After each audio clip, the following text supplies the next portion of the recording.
Deion Sanders actually had a pretty great idea.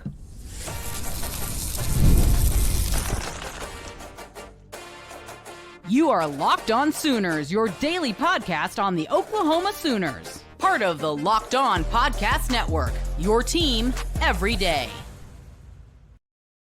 What's up, Sooner Nation? Welcome to Locked On Sooners, and thank you for making Locked On Sooners your first listen every single day. Shout out to all the everydayers out there. Tune in and subscribe to the show wherever you get your podcasts. We're part of the Locked On Podcast Network, your team every day. Today's episode is brought to you by the all-new 2025 Nissan Armada. Stay with us for the Armada Team of the Week later in the episode. He's Jay Smith. I'm John Williams. And again, welcome to Locked On Sooners.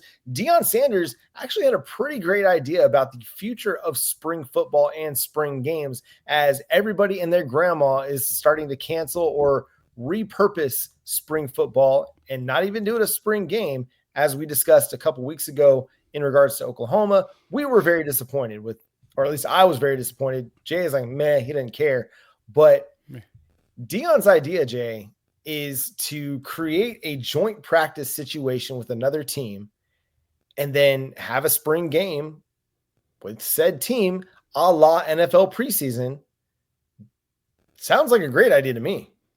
Yeah, he's trying to bring some of the principles of the NFL in it. And I saw a post not too long ago where Prime said that he'd like to do it with North Carolina, really bring in that NFL type mentality. Because one thing they do in the NFL also before the preseason is they do have joint practices where guys can kind of go against each other. And what Coach Prime, aka or Deion Sanders, aka Coach Prime, was saying is that it gets a little monotonous going against your dudes, your same guys over and over in practice and over. And you're not really able to, he didn't feel like you're able to really push yourself. And that's kind of paraphrasing some of the stuff that he was saying. But because of that, he would like that opportunity to, bring a team out, train together for like 3 days, and then boom, you have a full-blown quote-unquote game/scrimmage that's still in a controlled situation to get and sell tickets for it. And then I've seen nothing but national people jump out and say, oh yeah, you can sell that a marketing package, you can do all kinds of stuff with it. And I'm gonna be honest, John, that'd be a darn good idea for Oklahoma as well. Yeah, it'd be huge. It would be I think it'd be a step up from the spring game, because you get a chance to see Oklahoma's the whole depth chart really against another team. And you're not having to worry about, do we have enough guys? Because you should be able to have enough guys where you don't have to have two sets of defenses, two sets of offenses to be able to play a spring game.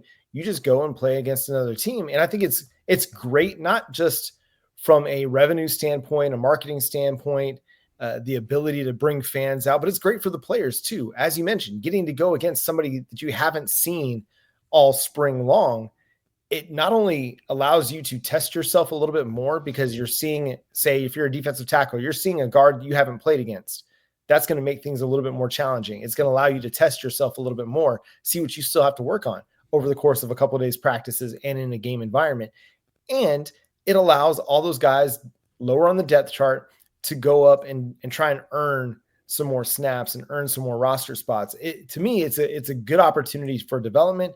But then I think also it just creates a little bit more energetic environment, because if you're coming into Norman, you're going into Gaylord Family Oklahoma Memorial Stadium, and you're going to be playing against the Oklahoma Sooners, you know that crowd's going to be jacked to make things a little bit more challenging for you to do that.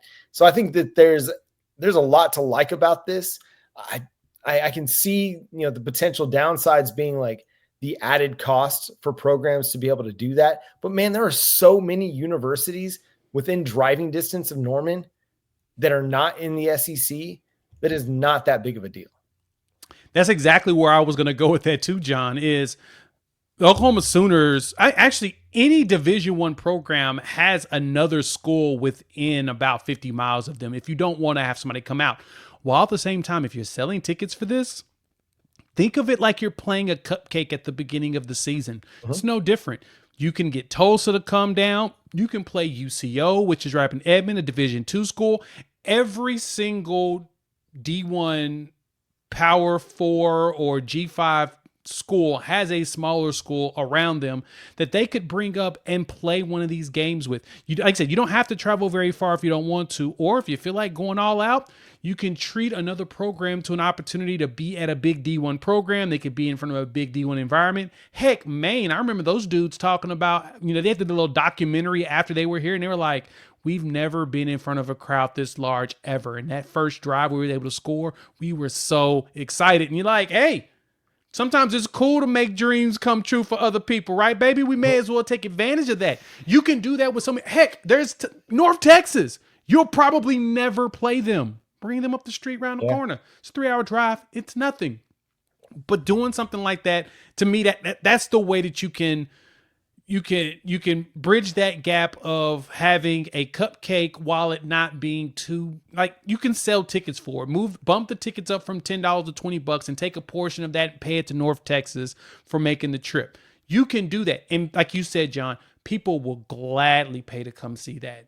And because, like, to me, the reason why I wasn't so, upset about the spring game being gone is because I know it's scripted and it's kind of meh. I mean, it's fun to see certain people level their teammates, but at the same time, they're going to dial it down on that. I mean, they've already dialed it down on Boganowski. They're asking him, hey, man, I know you like to hit people, but can you not hit your teammates as hard? But I want you to level to other folks, which is a very tough balance, John. It's a tough balance. Yeah, if you're a guy like Michael Boganowski, it's hard to pull you back. Yeah, Baba Yaga doesn't like pulling back. He likes to hit people. Once you activate him, he's on until you deactivate him. Yeah, and it's a critical part of his game. So, yeah, you're right. I 100% agree. Yeah, but I think there are a number of schools that you could look to and say, hey, this is a great opportunity for your players to come and get tested against a big-time SEC program. It's a good opportunity for us to go against somebody that's not our own team every single day in practice, because that does create monotony, and you do see a little bit different energy at NFL practices when they're going up against another team. And again, you're having these practices, it's like you're running your own practice. It's just when you're in team stuff, it's you're good against their good.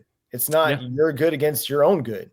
And so it makes a lot of sense. And I think Deion's onto something with this. And it's a great way to continue to have that spring game, make it mean something a little bit more than what it maybe used to, so that coaches aren't as inclined to just get rid of it. I mean, Fran Brown of Syracuse was ready to go across the country to spend a few days with Coach Prime in Colorado.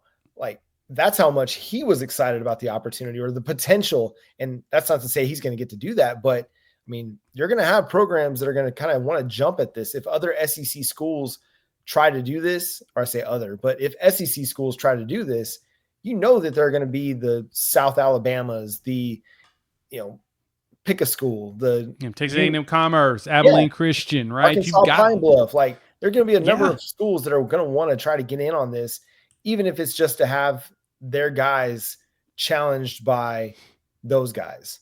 Yeah. And the most important thing is just make sure that you're not going against somebody that you got to play next season, right? Because the key thing is you don't want to put too much stuff out there for the opposition to be able to, have something to prepare themselves off of.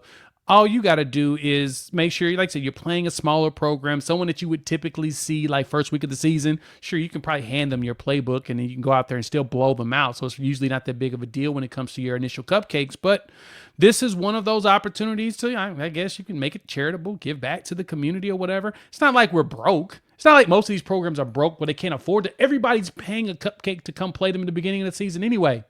Split that bad boy up and add a second one. It'll be okay. I promise you, people will come pay to watch it. And then, again, you'll be on a network, and that's where you're going to be selling ads and all this and that and other that goes with it. So there is so many avenues and ways you can make this work, but I got to give it to Coach Prime. Deion Sanders made a great statement of bringing that up, because I know a lot of people's talked about that in a way, have mentioned it, and they're like, you know what? I've been saying the same thing. That's literally the entire reaction you saw from social media. Yep. But when a voice like Deion Sanders gives something a little bit more weight, then there's a chance that could be something that comes to fruition down the line.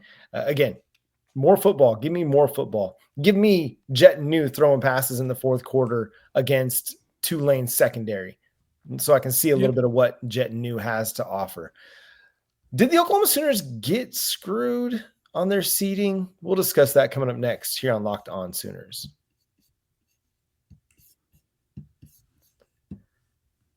The Armada Team of the Week is brought to you by our friends at Nissan and the all-new 2025 Nissan Armada. Each week, our Locked On college basketball experts are picking one team that stands apart, from top-seeded stars to the unexpected upsets. These guys showcase the strength and sheer power needed to push their team forward. This week's Armada and clear-cut Team of the Week is the Florida Gators. The Gators, led by Walter Clayton's 17 points a game, just dominated the SEC tournament, winning each game by at least 9 points. Not only did Florida grab the 4th 1 seed, but they are the nation's most efficient offense. When it comes to the Nissan Armada, they say go forth and conquer. And that's exactly what the Florida Gators have done here. It's clear that our Team of the Week is out here ready to conquer the road ahead with confidence, just like you can in the all-new Nissan Armada or any of Nissan's outstanding vehicles. Take the Nissan Armada, Rogue, or Pathfinder and go find your next big adventure. Shop NissanUSA.com. Life moves fast, especially when you have a family. One day you're watching your kids take their first steps. Before you know it, they're off to college. I'm dealing with that right now. That's why securing their future is so important. Fabric by Gerber Life makes it simple to get term life insurance that fits your family's needs.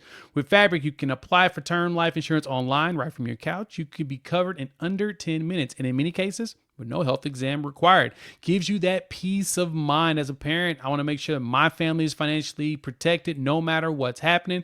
Fabric gives me that peace of mind. Plus, they can take this with them. And also, Fabric offers free digital wills to access investment accounts to help you plan your child's future. Join the thousands of parents who trust Fabric to help protect their families. Apply today in just minutes at meetfabric.com/lockedoncollege. That's meetfabric.com/lockedoncollege.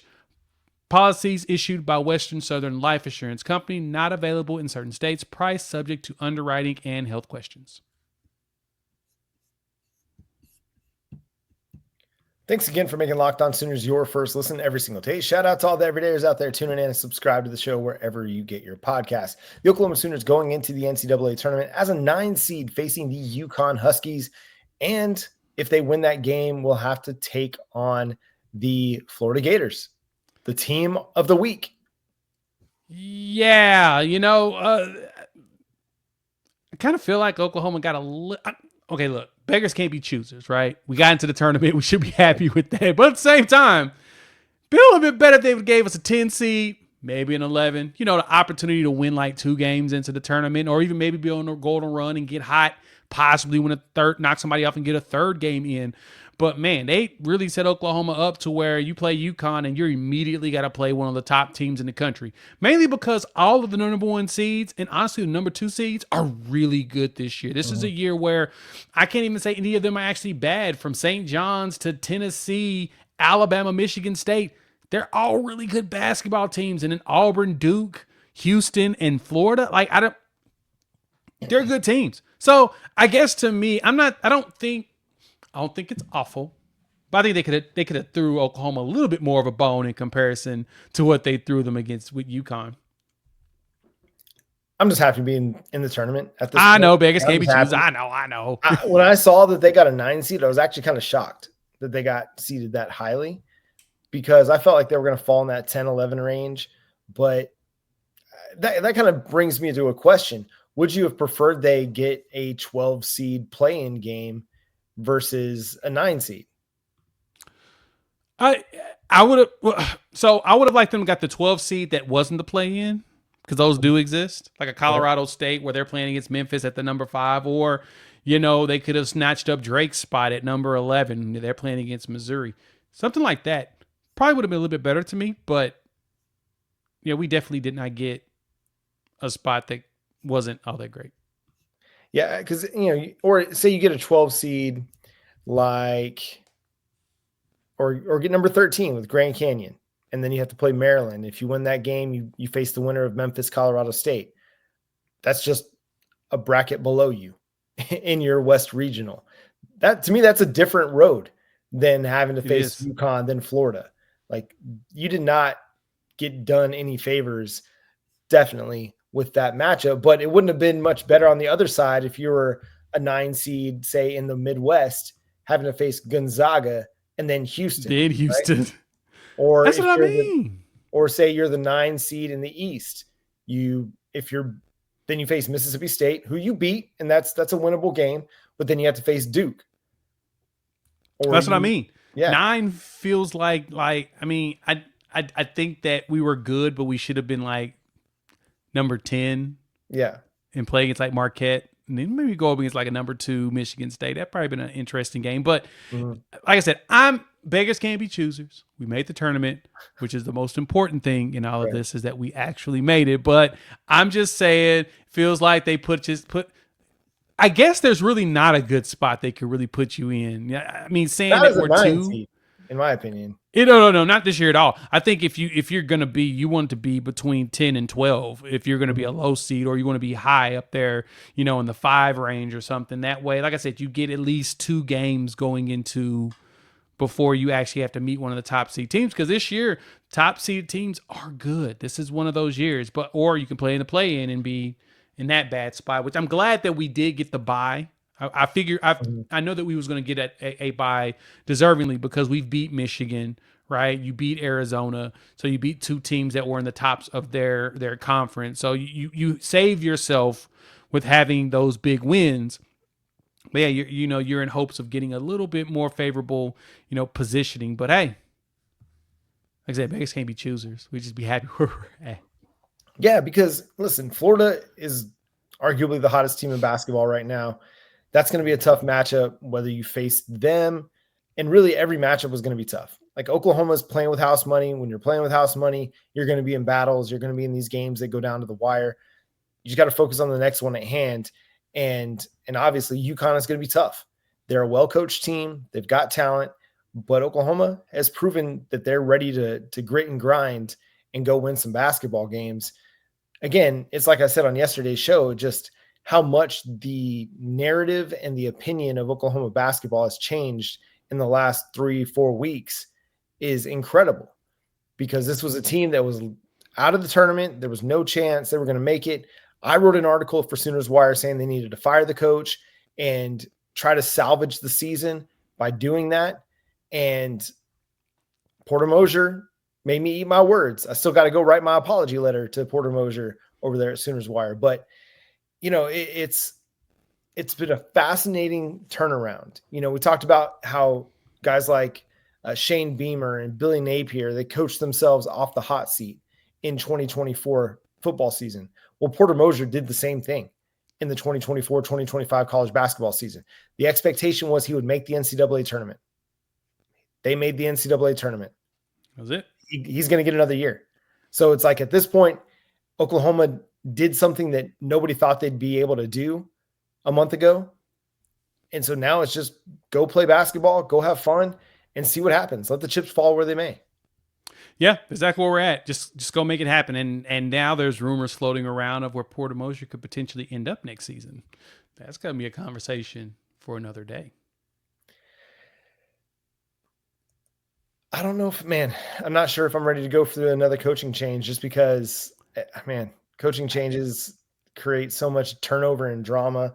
But here's hoping the rumors don't distract the guys from the task at hand, which is go beating the UConn Huskies. You got to get that win.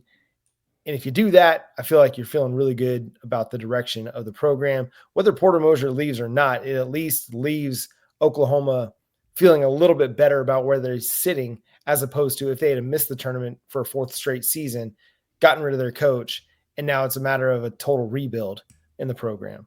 Yeah. I think that, we were calling for his head all season long, and then they found a way to rally at the end of the season.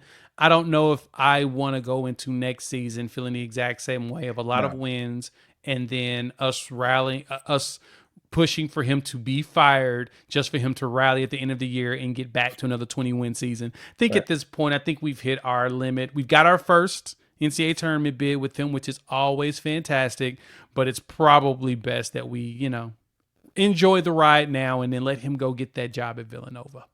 Oh, yeah. It's a Big East basketball school. Feels like his home, right? Feels like See what happens. Yeah, we'll see. One thing is for certain. The Oklahoma Sooners had a terrible offensive line in 2024. It ain't going to happen again in 2025. Let's discuss coming up next here on Locked On Sooners. Scaling your business requires the right expertise at the right time. With Upwork, you can find specialized freelancers in marketing, development, design, and more. Experts ready to help you take your business to the next level. Upwork gives businesses flexibility by connecting them with top freelance talent across multiple industries, including IT, AI, web development, and marketing. Wherever your needs extra hands at for a project or a long-term partner, Upwork makes hiring simple and affordable. I'm always looking for other talent from my other channel to create like graphics and things of that nature, and Upwork makes it easy. So instead of me hiring somebody full-time, it gives me that flexibility to just find a good freelancer to get the job done. Visit Upwork.com right now and post your job for free. That's UPWORK.com,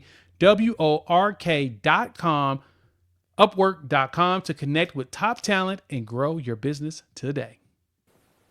The NCAA tournament is here, and so is the Bracket Breakdown. Locked On Podcast Network and Amazon Fire TV channels are teaming up to deliver NCAA tournament coverage like never before. Watch studio shows featuring former players and Locked On's local experts as they guide you through every upset, buzzer beater, and bracket matchup. Stream it all for free on Amazon Fire TV channel. Search Bracket Breakdown to see it all for free. It's your team every day.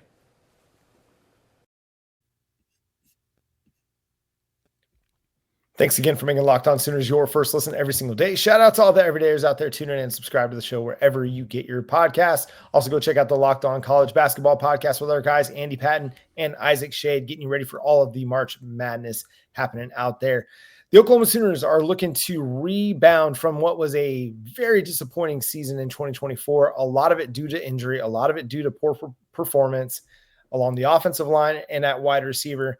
So, Jay, there's a lot to be encouraged by and optimistic about, but why do you think that Oklahoma's offensive line is going to be much, much better in 2025?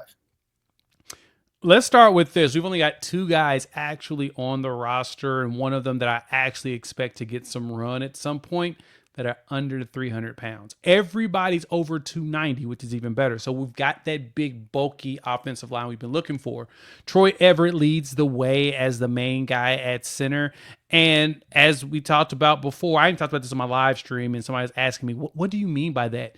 Derek Simmons has been raved about in practices over the last couple of weeks. And the big thing that everybody keeps saying is that he's country strong. I remember hearing Gabe and Teddy talk about him. It's like, he's strong. Like, he country strong, as in he's out in the fields grabbing barrels of hay and he's chunking them. That means his hands will grip you and they won't let go no matter what you try. It's like when you have like a 1-year-old, John. I know you understand this. 1-year-old get a hold of something and you got to pry their little hands open off of it, noodles or hair or whatever. They just won't let go.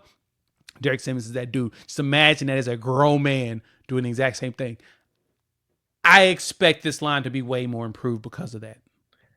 The example I can best come up with, I was working on something with my father-in-law one time. My father-in-law has been ranching with his father for decades, and we were working on something, and he wanted me to just loosen the bolt. Just use your hand and loosen the bolt. I tried, could not do it. It would not budge 1 inch, 1 millimeter for me. He just reaches up there with his big old bear paw and just does it. I'm like, come on, Pop. What are we doing? Pause. Massive pause. Yeah. Put the pause on you.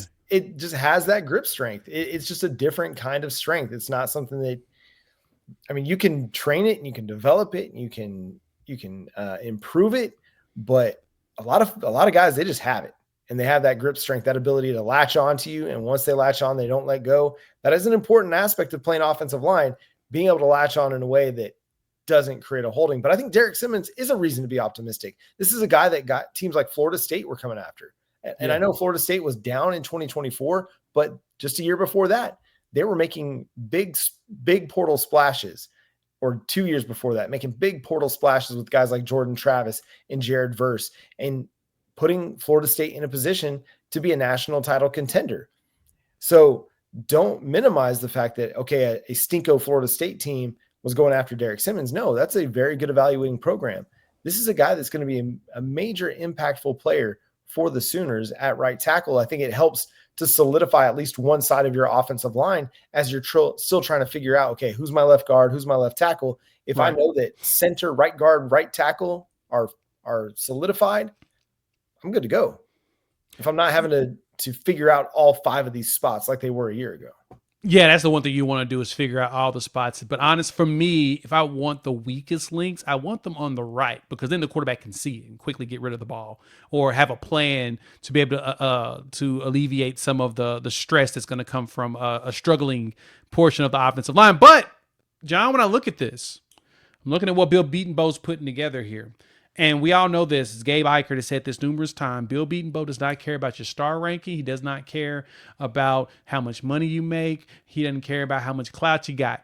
If you don't know the plays in practice, if you're not executing well, you ain't playing. So if you wonder why certain people are playing and others aren't, it's probably because one knows the playbook and is executing, other one is not in practice. So that being said, let's take a look at this line and let's lay down who we believe could be the offensive line. My initial starting lineup for today, which is March 18th, day after St. Patrick's Day. My luck says left tackle, I'm riding with Jacob Sexton. I think Jake Sexton's going to keep that spot. Guard, Eddie Pierre-Louis at the left. Center, Troy Everett. Right, Fabici Webu's going to continue to earn that spot because he was the most consistent dude. Well, he's only dude that played every game last year. And then right tackle, I think Derek Simmons walks in and takes that spot as the senior, and that's his play. What you got? Yeah, I think that's a reasonable offensive line projection at this point. The only issue with Jacob Sexton has been his health. Yeah. We've seen flashes from him. We just haven't been able to see him stay on the field consistently. So the biggest key here is making sure that your backup tackle situation, whether it's Luke Buklenko, Michael Fasusi, Isaiah Autry, Logan Howland, having that group, having one guy or two guys that you feel confident can step in for Jacob Sexton if he's injured. Because until you prove to me that you won't get injured, I'm not expecting you to play a full 13, 14, 15, 16 games. Yep. So having Michael Fasusi up and running, ready to go, which by all accounts, he's looking really good so far. Having Luke Buklenko, to me, Luke Buklenko fits better as a right tackle behind Derek Simmons than maybe as a left. But Isaiah Autry-Dent, getting him ready to take snaps at left tackle, making sure Logan Howland is healthy enough to be able to contribute in 2025. That's the key, is not having as significant of a drop-off as we did last year when Michael Tarkin went down with injury, or when you had to go to Spencer Brown at right tackle. It was a significant drop-off, and it had a big impact in games.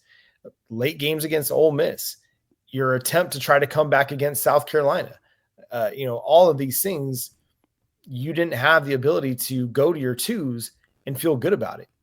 So now you have to be in a position where you feel much better about going to your two if you have to, because your left tackle got injured or your right guard got injured or whatever. I feel better about the depth that they have. Now I just need to see it playing out on the field. I think the thing that will benefit them the most is they have a decisive quarterback that's going to hit his drop and make his throw. He's not going to hold on to the ball. Yeah. And that's the good thing, is you got a quarterback that's going to be decisive. We've already seen in quote unquote the footage, the propaganda that's being placed by OU football out there to show you guys and to get that sunshine pumping going out there. Look, y'all got to understand, you're going to get sunshine pumping from every single college football program, because everybody right now is 0-0. No one's won a game. No one's lost a game. So everybody's on equal footing. So everybody's going to pump. It's okay. Yep. It's okay to be excited about something. If you feel like you're going to be our jury, just don't come back until August. Then in August, get hyped, because football will be here. It'll be hot too. So you're probably going to be irritated anyway, but that's not the point. The point is, John, that this offensive line will be better than last year, because they've got 1 year of experience, and we saw a bunch of moments of shining where we saw them be excited. Because, John, you even said this last season when you did the calculations in PFF, they counted out the time to throw, the TTT. We were up there at one of the tops.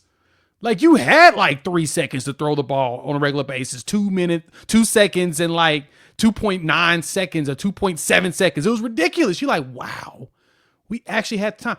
It's all about getting rid of the ball. Now we have a quarterback that we believe will let that thing go, or he gonna tuck and go. Yep. And that's why you hear in the last few years so many analysts talk about quarterback or sacks being a quarterback stat. Yes, me. I'm one of those. Yeah, me too. Because the quarterback has more influence over pressure and sacks than the offensive line does. Because the quarterback can see what's going to be coming. He can move around to avoid the pressure. He can get rid of the ball to avoid pressure, or he can scramble to avoid that pressure. And if you have a quarterback that's getting sacked a lot, it's probably because they're not seeing it well. They're not getting rid of it. They're not moving in the pocket well, and they're not bailing when they need to, or they're bailing too early. And I think we saw a lot of that last year with Jackson Arnold. There were a lot of issues with his pocket mobility, his pocket presence. And there were a lot of issues with him not getting rid of the football on time. If you can improve those things, which it looks like John Mateer is going to be very able to get rid of the ball, move around in the pocket well, and see the blitzes coming at him a little bit better because he's more experienced, that's going to help your offensive line immensely. And I think that's going to help the offense be a whole lot better than what it was last year. And that's going to do it for today's episode of Locked On Sooners. Thanks so much for tuning in, being a part of the show. Subscribe to the show wherever you get your podcasts. We're free and available on all podcast platforms and on YouTube. So hit that subscribe button and that notification bell to let you know when new episodes drop. Follow Jay at Unfair Sports. Go check out his channel, Unfair Sports, over on YouTube. Follow me at John 9 Williams. You can also read my work covering the Sooners over at SoonersWire.com. The show is at Locked On Sooners on all of your favorite social media platforms. But until next time, he's Jay Smith. I'm John Williams. Boomer Sooner. Let's get Tulsa here. They need to come on and play. Yeah, come on, Tulsa. Spring game with Tulsa. Kevin Wilson revenge game. Let's go.